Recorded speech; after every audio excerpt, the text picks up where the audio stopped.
directamente el pensamiento en un inicio, luego es el lenguaje, luego la inteligencia y luego la creatividad. ¿Ya?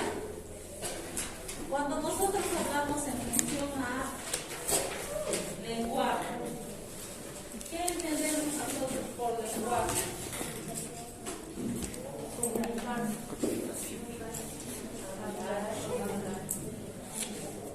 Ya, es el modo de comunicarnos, hablar. Un método de comunicación.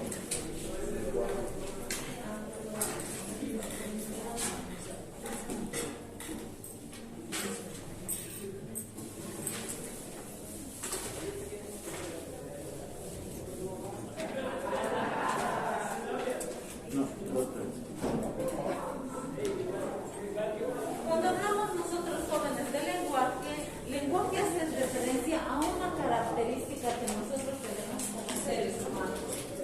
El ser humano, ¿de qué se diferencia de otros mamíferos? Pensamiento. Pulgar, una diferencia motora, lenguaje, modo de comunicación. Pero el perro se comunica con otro perro, ¿se puede comunicar? ¿El perro les entiende a ustedes? ¿Y quién es el bilingüe ahí?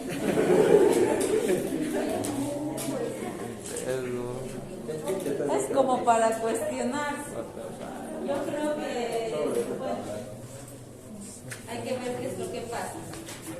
Es una característica de nosotros como seres humanos el manejo del lenguaje. El lenguaje ha habido primero en un inicio Broca. ¿Qué ha determinado Broca? Que Broca era un neurocientífico que tuvo un paciente y se dio cuenta que este paciente no hablaba, pero cuando él le hablaba y le hacía algunas conjeturas o le daba ciertas órdenes, él respondía a las órdenes. Eso hacía la referencia de que él entendía, pero lo que no podía era ejecutar un lenguaje. Al hacerle los exámenes después de que el paciente falleció post-mortem, se ha dado cuenta que las neuronas que se encontraban directamente en esta área, en el área número 40, 44 y 45, estaban abolidas. Ese sector estaba ennegrecido. ¿Eso qué significaba? Que esta área del cerebro en este paciente no se encontraba activa. De esa forma se dio cuenta Broca que directamente esta área iba vinculada con la ejecución del lenguaje, con la articulación del lenguaje. Posteriormente ha ido teniendo pacientes con las mismas características y al tener esas mismas características vio que también todos esos pacientes post-mortem mostraban anomalías en esta región. Cuando se hace una exploración de áreas cerebrales, el lenguaje, se hace la electroestimulación en el cerebro y al hacer la electroestimulación, y parece su término, no electroestimulación, que se potencia esa parte del habla, no pasa así, sino se suprime esa parte de la actividad. Cuando a los pacientes se les ponían los electrodos y se activaba el área de Broca, había el mutismo. No podían ejecutar ningún tipo de lenguaje todas esas personas que se sometían a esa electroestimulación. Después se vio directamente que pasaba un periodo y volvían a ejecutar el lenguaje. Eso marcado para Broca que está encargada directamente del movimiento en función al lenguaje. El movimiento. Cómo mover la lengua, los labios, articular directamente con las cuerdas vocales, con la deglución, todo ello iba correspondiente al área de Broca. Posteriormente, 10 años después, vino Wernicke. Wernicke también era un neurocientífico, pero a diferencia de Broca, él encontraba pacientes que sí podían hablar que sí podían expresarse, pero cuando tú lo hablabas, él no podía entender lo que tú decías. Te escuchaba, pero no podía entender lo que decías. Estos pacientes que sufrieron lesiones a nivel de Wernicke marcaban esta característica. No podía comunicarme con él porque el otro no me podía entender a mí. Entonces, vio Wernicke, a diferencia de Broca, que se encontraba un área directamente encargada de la comprensión. Esta es la parte de la interpretación del lenguaje. Es decir, había pacientes afásicos a nivel comprensivo, que yo no puedo hablar porque no entiendo lo que escucho, ni tampoco puedo entender mis ideas para poderlas explayar, pero no tengo ninguna alteración a nivel fonológico. Yo puedo ejecutar gritos, palabras, fonemas, todo normal, pero la parte comprensiva no está. Y Broca marcaba un área de una afasia motora, se llama esta, donde el paciente está bien, entiende todo, sabe, articula, sabe cómo poder responder a la otra persona, pero no sabe cómo mover los labios, la lengua, para generar el lenguaje. ¿Ya?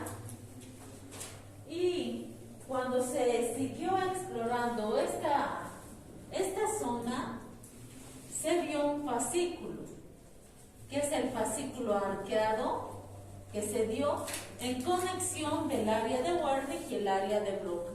Este fascículo arqueado marcaba directamente el modo de comunicación entre Broca y Wernicke.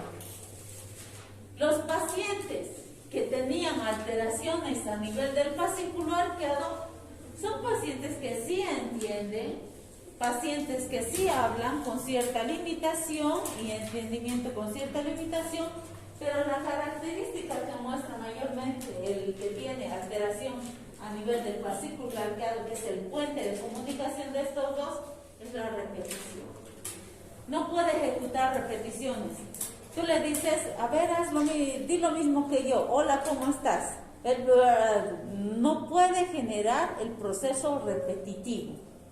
Esa es una de las características sintomatológicas en función al fascículo de Wernicke. Básicamente, estos dos autores han nominado que este es el centro de acción en función al lenguaje. Y es gracias a ellos que nosotros podemos directamente localizar topológicamente a nivel del cerebro dónde se encuentra el lenguaje. Pero el lenguaje a nivel educativo lo podemos expresar de dos formas. ¿Yo cómo puedo transmitir la información? ¿Solo hablando? No.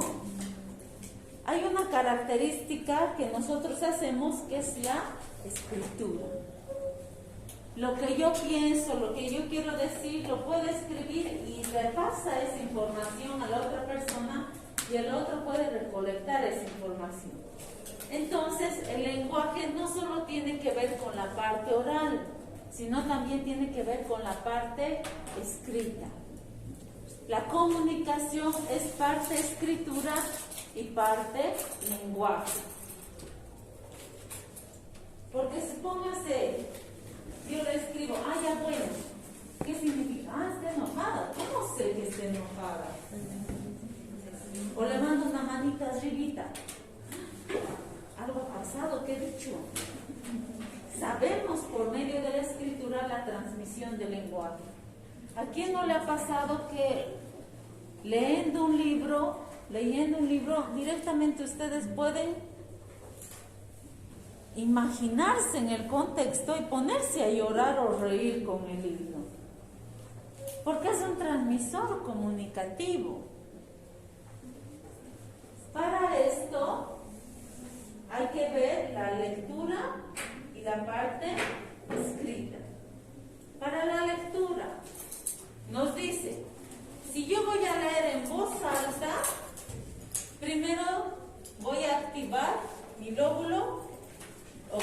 capacidad. La información va a venir directamente a la retina de mi ojo, se va a pasar por la fibra óptica hasta el lóbulo occipital. El lóbulo occipital, todo lo que lo va a ver para interpretarlo, lo va a llevar al área de Wernicke. El área de Wernicke lo va a interpretar, va a pasar por el fascículo arqueado al área de Broca para que le diga la A. Para la A tienes que activar el circular del labio, el risorio, todo eso, y ejecute directamente la pronunciación. ¿Entendemos? Sigue ese circuito para que ejecutemos el circuito. Pero ¿qué es lo que pasa cuando alguien me habla? O yo trato de escuchar lo que me está diciendo. En acá nosotros teníamos el centro primario de la audición, área 22, 41 y 42. 22, 41 y 42, que son primaria y secundaria de la audición, van a llevar todo lo que yo estoy escuchando al área de Wernicke. El área de Wernicke va a interpretar el significado de cada uno de esos sonidos y después va a pasar al área de Broca para que yo pueda responder sobre el sonido que yo he escuchado.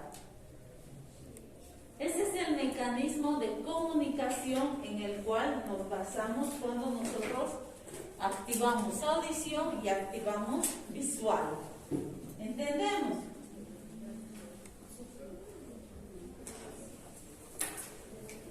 Muy bien.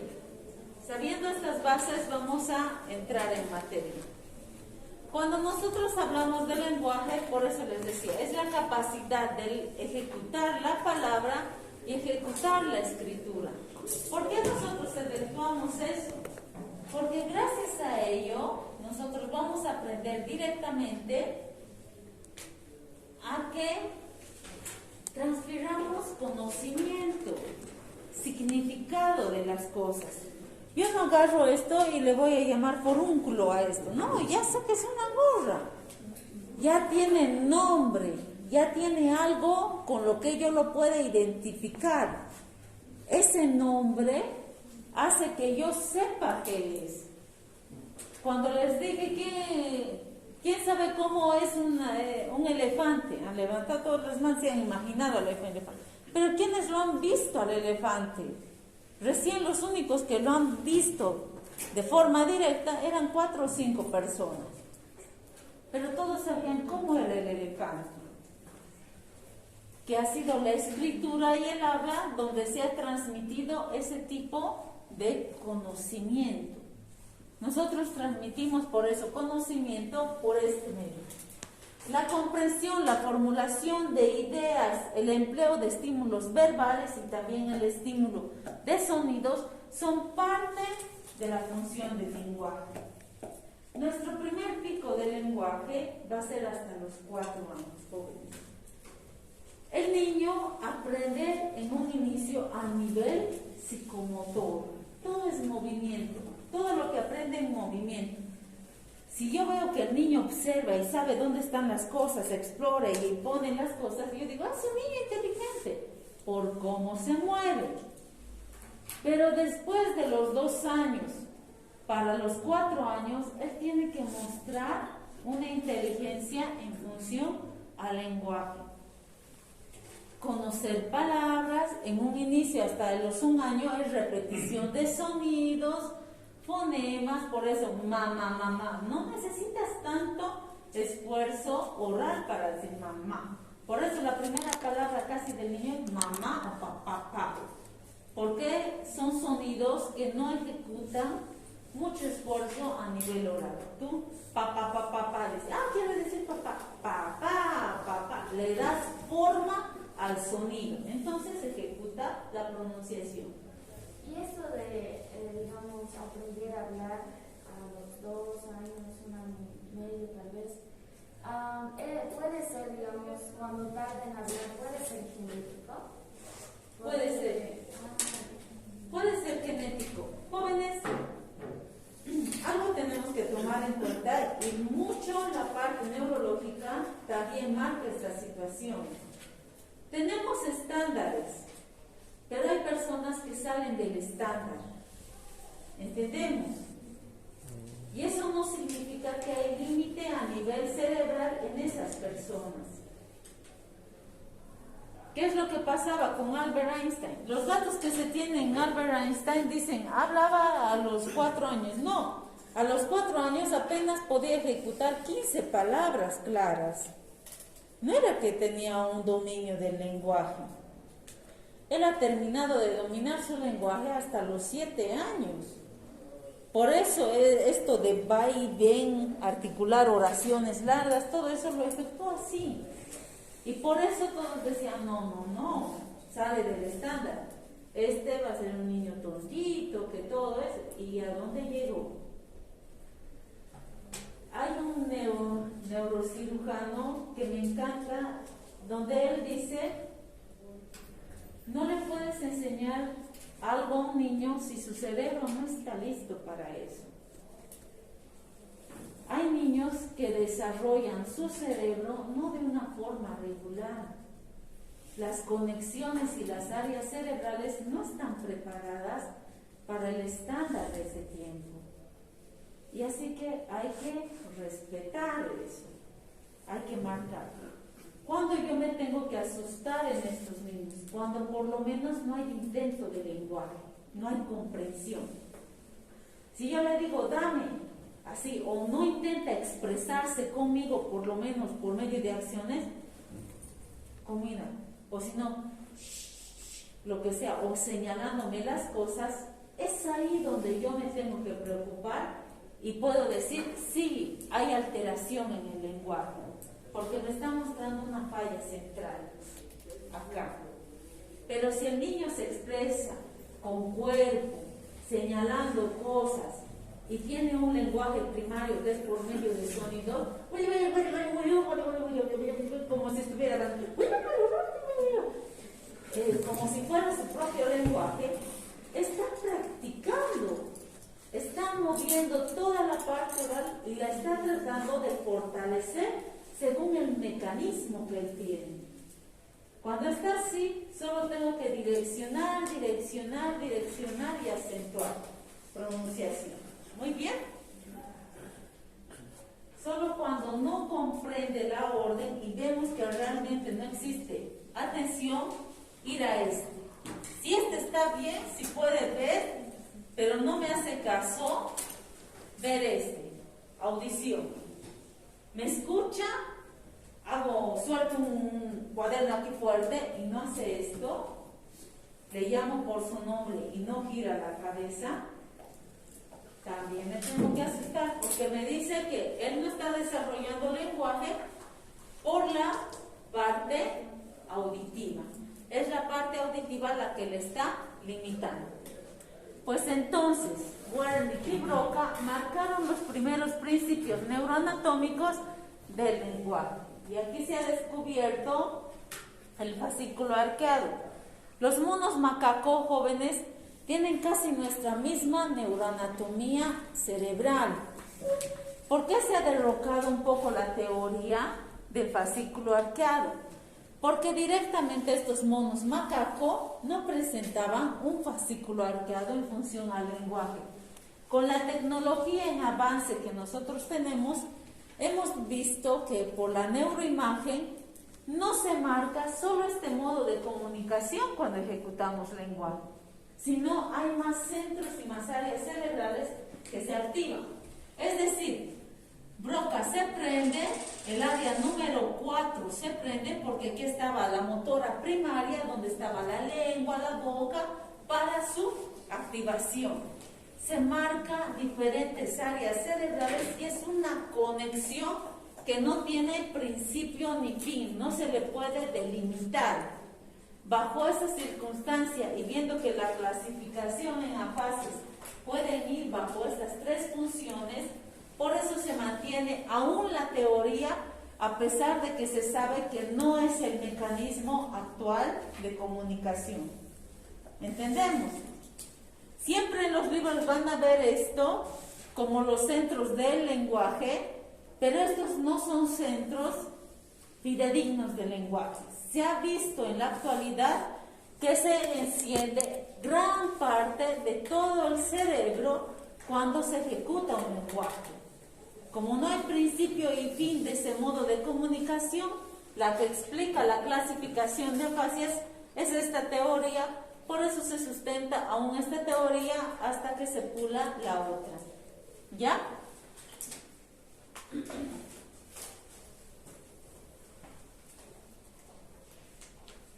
Después, cuando nosotros hacemos la aferencia, podemos hacerlo a nivel auditivo o a nivel visual, lo que les decía. Cuando alguien me habla o cuando yo veo algo. Y la eferencia del lenguaje va a ser de modo motor, escrito o hablado, o en expresión a nivel gestual. Tenemos esos dos caminos directamente de comunicación. Si yo me pongo así, ustedes saben, por mi postura, qué tipo de comunicación estoy empleando en ese momento, cuál ha sido mi respuesta. Las áreas cerebrales que también van a implicar el lenguaje, en especial, van a ser el sistema límbico. El sistema límbico está muy relacionado en función al lenguaje. No es lo mismo cuando yo le hablo a una persona o le hablo a mi hijito, o le hablo a un pariente, o le hablo a una persona que yo quiero. No es lo mismo, no, o me cae mal el modo de comunicación que yo tengo. Ni siquiera el orden de las palabras que yo puedo ejecutar para marcar el diálogo que yo estoy teniendo. Nosotros vamos a ver que el procesamiento del habla va a estar dado directamente por esta zona. Aquí veíamos la división superior y la división inferior. Estas dos van a marcar directamente, van a ser los puntos claves para decir que es pre-rolándica la fascia o post-rolándica la fascia. Pre-rolándica la fascia va a ser más Broca. Post-rolándica la fascia va a ser más Wernicke, más comprensible. Y vamos a ver que el prefrontal también se va a vincular en la parte del lenguaje, porque en acá yo voy a enseñarle al niño los conceptos. Acá está la memoria a largo plazo. Y por eso la parte simbólica va a estar ahí. ¿Cómo yo sé que la A es A? ¿Cómo yo sé que no puedo anteponer directamente una vocal en alguna situación? Es las reglas del lenguaje, la sintaxis del lenguaje. ¿Dónde está almacenada? Está acá. Yo y tú. Sé que no lo puedo decir, es tú y yo, es el modo de comunicación. ¿Dónde está? En el frontal que me marca. ¿Cómo debo escribir? No puedo escribir vaca porque la B suena igual, entonces le pongo B larga. No. Me marca una sintaxis y una orden en función al modo de comunicación. Por eso la parte del prefrontal está marcado en la parte simbólica. La parte occipital va a estar marcada en función a la visualización de las figuras y de las expresiones físicas que nosotros hacemos. ¿Cómo sé que se escribe la A? La A en carta lo puedo ver así. En imprenta lo voy a ver así, mayúscula. En minúscula va a ser así. No sé cómo se escribe en carta mayúscula, ¿verdad? No se escribirá en carta. Pero sabemos cómo se va accionando todo eso por la parte visual. Por eso se marcan estos nuevos centros como parte también asociativa para el lenguaje. El área de Wernicke y el área de Broca. Nosotros vamos a ver que estas dos áreas cerebrales siempre van a estar asociadas. Gracias al área de Wernicke yo ejecuto la comprensión. Pero no solo va de Wernicke a Broca, sino también va a la corteza motora primaria. Esta corteza motora primaria, lo que les dije, marcaba directamente el homúnculo de Penfield. Penfield, ¿qué determinó? Que si ponía un electrodo en alguna parte de ejecutaba un movimiento en alguna parte de la cara o del cuerpo. Entonces, Entonces aquí está la boca, aquí está la lengua, aquí está la cara, aquí va a estar el tronco, aquí va a estar las manos, adentro va a estar los pies y los genitales. Muestra una topología de nuestro cuerpo, por eso Broca se activa y va a estas partes. Por eso nos podemos comunicar con el cuerpo. Tratamos de hablar y movemos las manos, hacemos un movimiento de expresión por el modo de comunicación de esta. Utilizamos al hablar nosotros todos nuestros sentidos, lo visual. Antes de utilizar el barbijo pensábamos que nuestro modo de comunicación era tan solo gestual y ahora hemos visto que hasta nuestros ojos pueden hablar. Sabemos cuándo está sonriendo, no le vemos la cara, pero sí le vemos más chinita, todo eso. Entonces vemos nosotros a partir de eso. La producción de la palabra y la ejecución de la oración va a estar a cargo directamente de Broca y con activación del prefrontal. Muy bien. La implicación de estas áreas para la lectura, aquí la vamos a ver.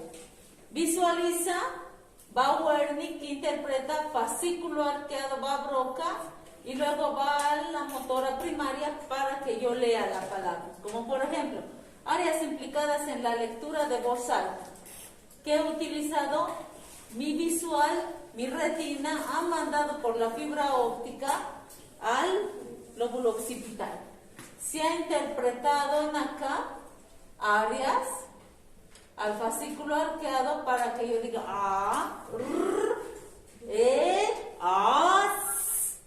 para que sepa qué mover en esta función. En la lectoescritura, ¿qué es lo que vamos a hacer? Va hacia tálamo la información en la pronunciación de la palabra escrita. Va hacia el tálamo la información, la visualizo y si yo no la leo en voz alta, ¿qué es lo que pasa? Retorna, cortamos la parte de comunicación de Broca con la parte de motora primaria y por eso nosotros tenemos esta noción de que hasta nuestro mismo cerebro se está leyendo a sí mismo. Nuestra misma voz está ahí y medio que la estamos escuchando internamente.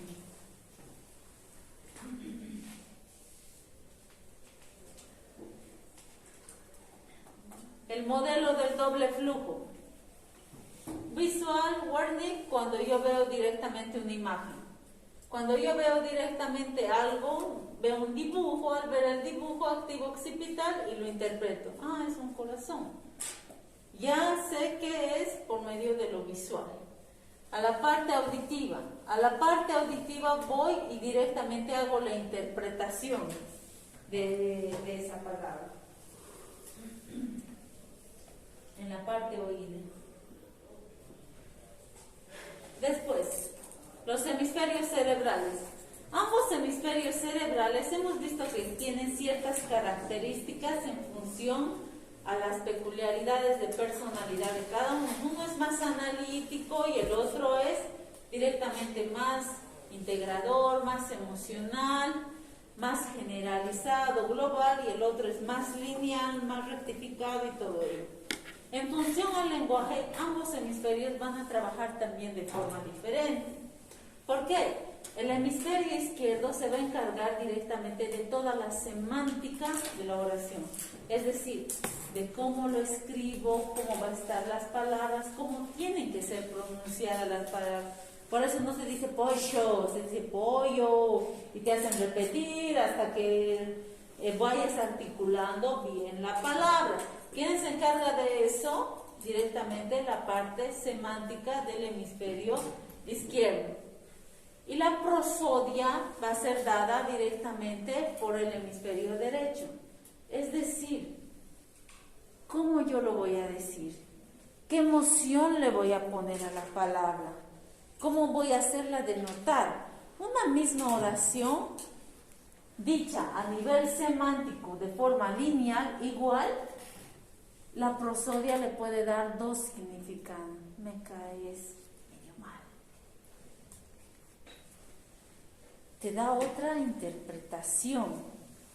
Y es gracias a la parte del derecho que nosotros podemos enfatizar directamente dentro de una misma oración otro significado.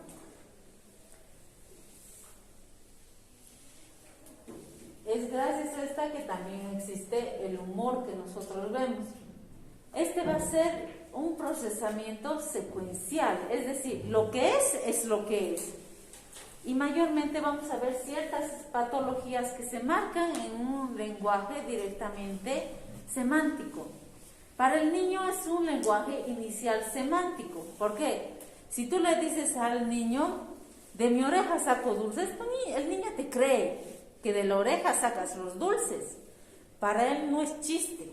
Cuando le dices, sí, pues yo talando el árbol saco el dinero, él piensa, y está buscando un árbol para talarle y sacar el dinero. ¿Por qué? Todo es semántico en el inicio. Después viene la prosodia, donde ya se sabe el absurdo de la oración que nosotros tenemos.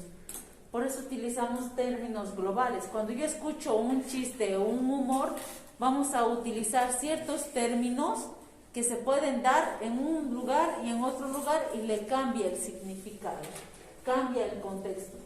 Aquí es el contexto en cómo yo lo digo y aquí la palabra en cómo se dice, lo que dices literal, y lo otro en cómo lo digo, en dónde lo he dicho, qué movimientos corporales he efectuado para ejecutar directamente todo eso. En acá va a estar directamente todo lo hablado y todo lo escrito, emitido tal cual, y en aquí va a estar toda la parte emotiva, el tono de voz que has utilizado, el cuerpo, cómo lo has movido, los gestos que has efectuado para ejecutar ese lenguaje.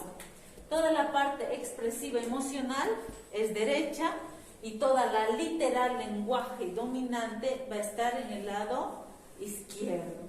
¿Entendemos?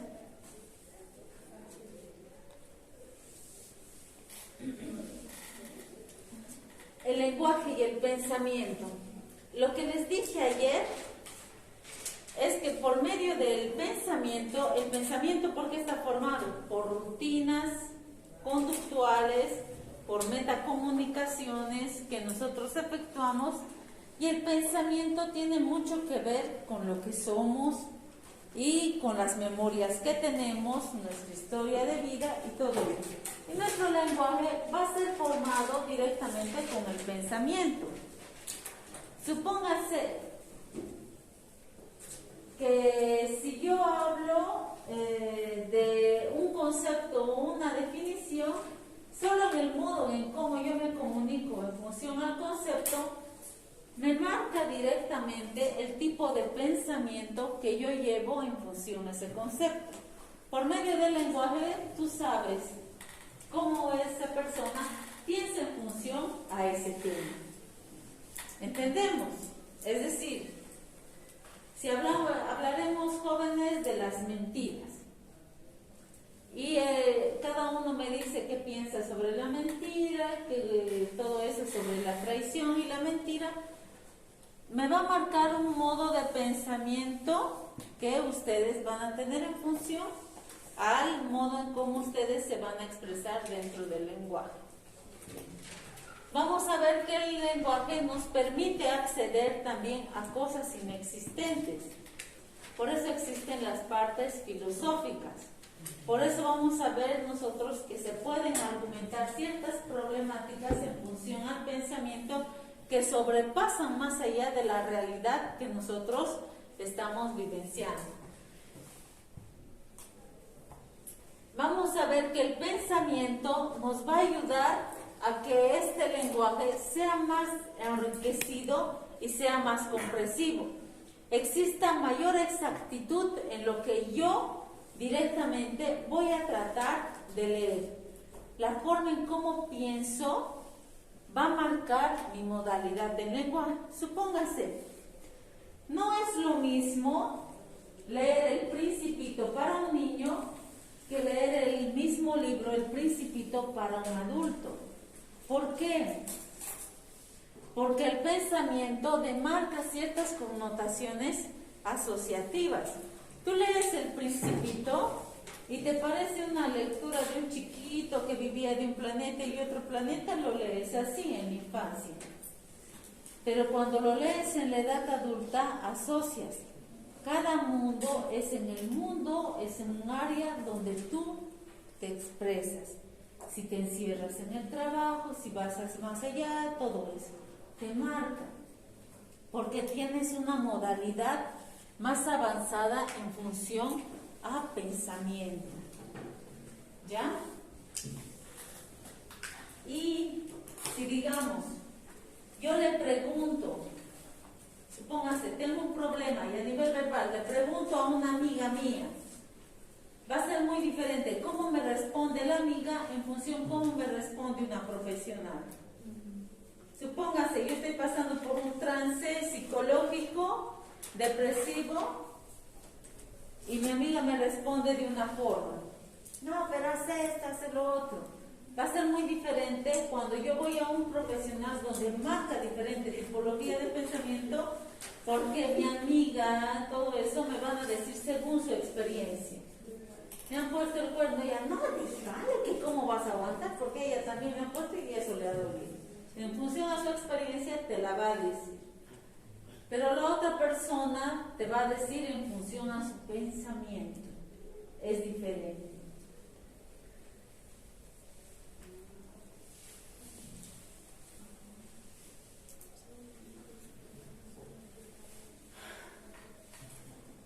Las bases de la neuroeducación en función al lenguaje. Nosotros vamos a ver, jóvenes, que también el proceso educativo en el cual nos basamos, sigue de la mano del modo de comunicación del lenguaje. Lo primero que hacemos en el niño a nivel inicial, ¿qué es lo que hacemos?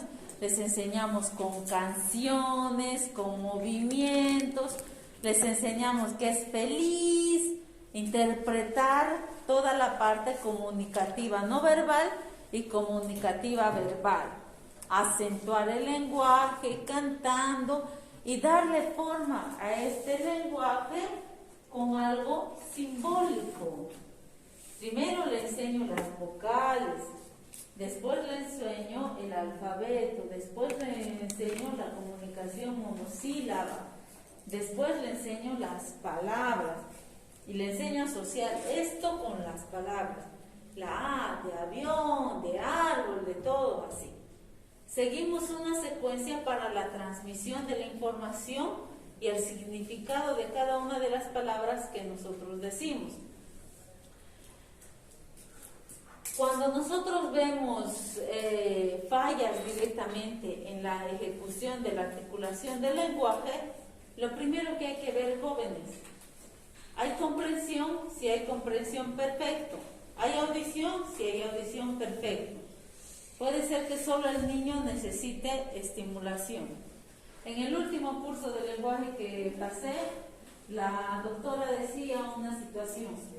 Si el niño a nivel motor está ejecutando buenas acciones, es decir, está caminando, está ejecutando todo eso, tenemos grandes probabilidades de volverlo a nivelar. Hay que ver la parte motora, porque la parte motora se aboliza cuando, digamos, la parte del lenguaje no está siendo potenciada. Por eso te preguntan, digamos, vas a la entrevista y parte de la consulta en función al lenguaje es esto. No puede hablar, no puede pronunciar. ¿Ha gateado? ¿A qué edad ha gateado? ¿A qué edad ha caminado? Todo, porque va correlacionado en función al desarrollo cerebral motor. Vamos a ver que el niño, a nivel de la comunicación, la escuela le enseña a que el niño tenga una forma eficiente de hablar. Es decir, de cómo articular una oración, cómo ejecutar un pensamiento. Primero tiene que haber un problema, la resolución y el final del problema dentro de una oración. Es la parte educativa quien te marca cómo tienes que ir desarrollando todo eso.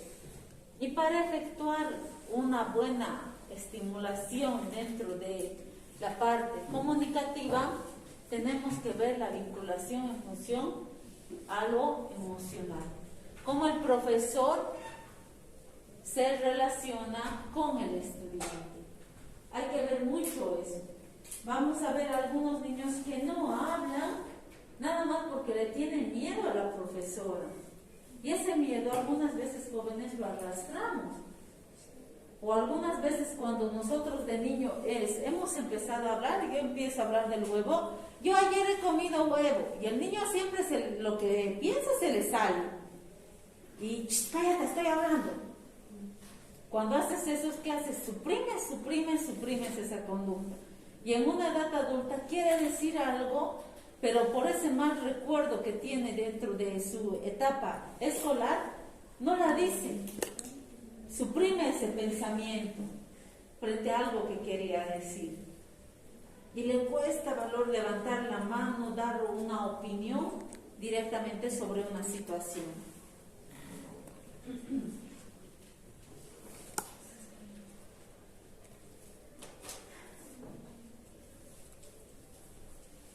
Cuando trabajamos comunicación, jóvenes, y en especial cuando trabajamos la parte de la lectoescritura, hay que tratar de ver un poco más allá, porque el ingenio del niño te hace salir de la norma. Así que todo lo que tú tenías lineado puede no darse. En el aula también hay que ver la comunicación no verbal. Es decir, todo lo que yo hablo, jóvenes, ¿se les queda todo lo que les digo en el aula? No. Es un porcentaje mínimo. Miren, todo lo verbal siempre queda un 7%. Les llega a ustedes en el 7%. Pero el movimiento que yo ejecuto va a llegar a ustedes directamente en un 93%. Nosotros somos más de una lectura no verbal. Por eso la forma en cómo se expresa marca mucho sobre esa situación. Cuando, digamos, están en las defensas, mucho se evalúa también esta parte de cómo hace el dominio de escenario del estudiante, si se mueve, si todo eso. Porque eso te marca un modo común. Porque tú dices, pucha, lo está diciendo de memoria. No demuestra conocimiento directamente sobre esa acción. El modo en cómo se viste, el modo en cómo se mueve, todos los gestos que hace marcan mucho el modo de comunicación. Imagínense no moverse y no generar ningún tipo de expresión y hablar. Es un sinsentido el habla. Solo las expresiones corporales le dan sentido a nuestro modo de comunicación. Vamos a ver que va a haber un nivel de expresión verbal que puede ser directamente a nivel intuitivo y nosotros podemos expresarnos a nivel de mensajes y todo. Con lo corporal, las expresiones faciales y el manejo de las tonalidades de voz. Ahí hay una patología que también es como parte de la musia, donde el tono de voz es plano en el estudiante, plano en la persona. Es decir, no hay siempre alzas de voz o conclusión. Cuando nosotros nos enseñan a leer los acentos, ¿qué hacemos? Incrementamos el tono de voz. ¡Ah! ¡Ah! ¡Ah! ¡Ah! Es diferente. Pero en estos pacientes, ¿qué pasa? Esto no se puede dar. Y sigue directamente una comunicación plana, sin cambio de tono y ritmo de voz. Hasta acá, jóvenes, ¿alguna consulta?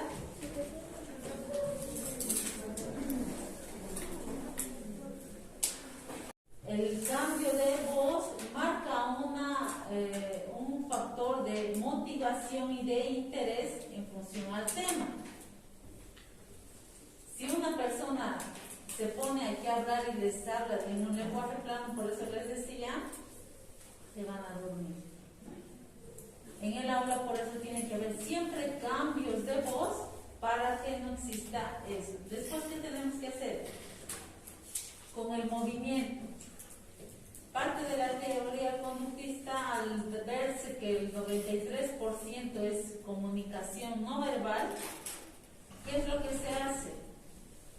Directamente se puede puntuar escenarios de acción. Es decir, cuando yo voy a hablar de las generalidades del tema, voy a estar acá. Cuando voy a ejemplificar, me voy a venir a este lado, cuando doy ejemplos del tema. Pero cuando digo la pieza clave del tema, me voy a venir a este lado. El manejo del escenario puede puntuar al estudiante directamente en el nivel comunicativo en el que yo estoy y le estoy impartiendo en ese momento.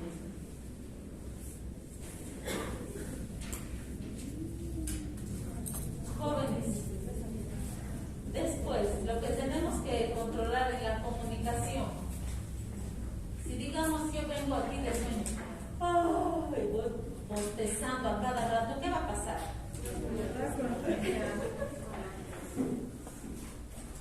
Sí, les voy a transmitir esa fatiga corporal a ustedes mismos y ustedes mismos van a denotar esa situación, ¿no? Entonces siempre cuando hablamos en un modo comunicativo hay que tratar un poco de anular estas hambrunas, estas secuencias de alteraciones de sueño, variaciones de sueño que nosotros tenemos. A nivel emotivo, ¿a quién no le ha pasado que estando nervioso se le traba la comunicación?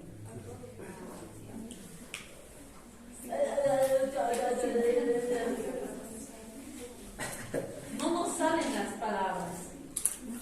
Entonces, cuando trabajamos con niños y estamos en el proceso de lenguaje, no hay que alterarlos, no hay que frustrarlos. A ver, habla. No sabes, mira a tu compañero, habla. El otro peor no va a poder pronunciar. Tiene que estar en un entorno relajado y tranquilo para poder hablar. Porque la parte emocional, por más que él pueda enunciar, la parte emocional va a hacer que se suprima esa cualidad que está teniendo. La insistencia por eso constante en la estimulación del lenguaje no es buena. Lo que te dice la teoría de la estimulación del lenguaje, más de 3 estímulos, si el niño no responde a esa, déjalo descansar. 10 minutos, vuelve a intentar. Y los 3 estímulos tienen que ser diferenciados. Como por ejemplo, que diga azul, ¿no? ¿De qué color es esto? No te dice. ¿De qué color es? O tú le dices, mira, es azul, azul. No te dice. Hay que buscar otro mecanismo de, mira, ¿qué color tiene la silla? ¿Qué color era este? No me recuerdo. Tratar de variar la orden, pero solo en 3 repeticiones. Si el niño no lo hace, déjalo descansar 10 minutos y vuelve a intentar. Y vuelve a intentar. Es el modo en el que se hace. Otro mecanismo de estimulación que se utiliza es el canto.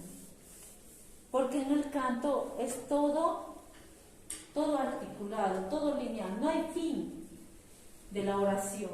Y es más fácil. Porque a nosotros, cuando es lo mismo a nivel motor, les voy a decir, cuando el niño camina, ¿cómo camina? Y medio que está intentando chocarse con algo para parar.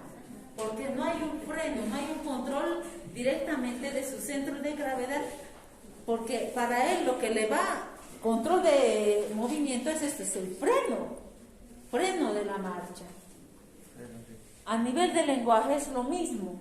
Para que se vaya dando, la música que marca es el sin fin. Y las palabras pueden decir directamente, no tan fonalizadas, no tan focalizadas, y eso le permite el error al niño. Le permite la extensión. La lechuza, acentúa, por lo menos dice la A, y siempre los niños van a enfatizar su inicio del lenguaje en las últimas sílabas, no en el inicio. Eso le va a permitir a él que se desenvuelva, que se vaya marcando y tocando los objetos. Jóvenes, Algunas veces pensamos que la alimentación no tiene mucho que ver con el lenguaje y sí tiene mucho que ver. El hecho de que no haya tomado leche de la tetita, sino ha tomado directamente del biberón, podemos ver una disminución directamente de la estimulación a nivel oral. Pero nosotros podemos estimular la parte motora. ¿Cómo la estimulamos? En el reborde de la órbita de la boca, ¿qué es lo que tienen que hacer? Miren, el niño hace movimientos de metida de labio y expulsada de labio. Entonces, ¿qué hacemos? Le hacemos soplar, por eso van a ver, sopla burbujas, sopla directamente velas y tomamos nosotros la distancia de la vela para estimular el lenguaje. Otra que se hace también es directamente soplar y le tienes que cambiar. Tu actividad es que fortalezca directamente el orbicular del labio, que hago besito. Entonces, lo que tienes que hacer, mira la foto de tu mamá, hay que besar, ¡mua, mua! Que ejecute ese ritmo, porque te marca directamente el cierre total del orbital. Después, ¿qué es lo que vamos a hacer? Como tiene que hacer eso, tú le puedes poner una cuerda, la otra cuerda y le pones un cono. Ahora hay que soplar, soplando sin manejar las manos, vamos a llevar el conito allá. Lo va moviendo, lo que más allá. Entonces genera directamente eso. O la Coca-Cola, si digamos es un niño que sí toma, entonces le sacaremos el gas a la Coca-Cola, que sopla, porque no le vas a hacer soplar la base, se lo puede tomar. Entonces eso te sirve para que vea las burbujitas, vea todo ello. Otra de las formas que se hace es manejo de la respiración. Contener la respiración, porque algunas veces el niño se traba porque no puede coordinar la respiración con el articulado del lenguaje. Entonces, variaciones de respiración. Levantamos las manos, con todo el cuerpo. Nos lanzamos. A ver, como aviones. Pueden hacer eso. Otra de las actividades que se utiliza, a ver, digan lado, el lado, la L. ¿Dónde va su lengua? Les he visto hacer en la punta, no sé por qué. Lado. ¿Dónde? ¿Qué hace la lengua? Se invierte y golpea con la parte dental superior. Entonces eso hay que enseñarle al niño, a sacar la lengua y doblar la lengua. ¿Cómo le puedo enseñar? Se puede utilizar mermelada, se puede utilizar directamente dulce de leche y tú le empapas la parte de los dientes o el paladar superior y lo cuelas la mermelada ahí. Ahora chúpalo con tu lengua. Fuerza. Hace el niño fuerza y está ejecutando el movimiento en la lengua. Le estás enseñando. Hay que variar la alimentación. El hecho de que vaya tragando, no hace practicar a la parte oral. Entonces hay que enseñarle a mascar. Que mamá le dé cubitos, manzanas, que necesita mascar. Que tiene que abrir la boca grande para mascar el plátano. Tiene que hacer eso. Entonces, que haga eso, que practique las mordidas. Cambiar los ritmos de comida va a facilitar mucho la estimulación en el lenguaje. Entonces es un factor que nosotros también tenemos que considerar cuando los niños están así. Que venga con su comidita y esa comidita la vamos a comer. Ya no la vamos a dar tan troceada, de diferentes tamaños para que lo pueda mascar, lo pueda hacer todo. Muy bien, ese es el modo en cómo hacemos la estimulación del lenguaje.